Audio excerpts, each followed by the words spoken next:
خوبه همه چی تو دایره میچرخه، از همینجا میریم همینجا میبینیم همو. اگه زیاد نخواستم و کم دیدم کمو، اگه پاهم هستم دیگه ای سخت میرن جلو. اگه همه چی رو روی دوشم کشیدم، اگه به جا حرف زدم فقط گوشم شنید، اگه چشامو بستمش که گوشش چکید، و اگه لالای گلم رو خوشش میریخت. چون بنای پشتم صفر نبوده، آجراش قانون نداشتیم اینجا نظم بوده، آج و واج زندگی تلخ. منم غرق توی ماجراش و هر کدوم اینا شدن جنگ توی باورام. جنگیدم با خودم با خودم کلنجار میرفتم، دیدم کلی درد دشمونم تلمبار. جنگیدم با خودم از خودم طلبکار، وقتی دیدم کلی حرف توی سینم ناهنجار. از کل وسط جهان یه گوشه رو دلم خواست که بشنوم حتی صدا سوزم هم زدم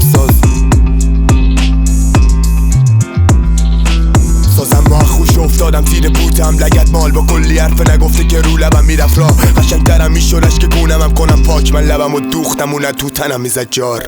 بوت شعر ببره گونه گونه عشق بریست، شنیدی من آرزومو دونه دونه خط کشیدم. آرزو کنارم شونه قد کشیدن، نه جدول آرزو رو خونه خط کشیدن. بوت شعر بردم و گونه گونه عشق خون ریختم، و الان شدم قوت غرق خون. و یادمون میمونه لخته روی زخممون، نه مثل شما که دروغ چونه حرفتون ترس نداره که دانجا اومدیم. حالا باقی راه هم میکشیم رو زمین تنو، این که دود جا هوا میخوره سمریه رو. این نقطه سر شده دانگ و ضعف دیگمو بزن، همه چی رو یادم رفته قدیم. بزن باز چه زخمایی دوخته طبیب، بزن که اینجا خوردم از آشنا ترینا، بزن که بودم تو کمرنگ ترین نکتم دخیل. بزن به شعر شاعر دست پا شکسته که جزی شعرها نداره حتی آشیونه ای. بزن این شعر عاشق دردای تازیان است، برعکس تو که عاشق شعرهای عاشقونه ای. چیه سنگینه بارم واسه دوشت، تو شنیدی من کشیدمشون روی دوشم. خیابوناتون دروغ جانه میشه توی کوچم، روی کولم تو کولم تو کیف پولم. عکس همون بچه شلوغیه که گم و گورم، الان انقدر تنهایی کشیدم دادم جم و جوش طلاق. یه رو همه چیو میگم الان واژگونه برات، برای تک تک سوالاتون جمع و جور جواب.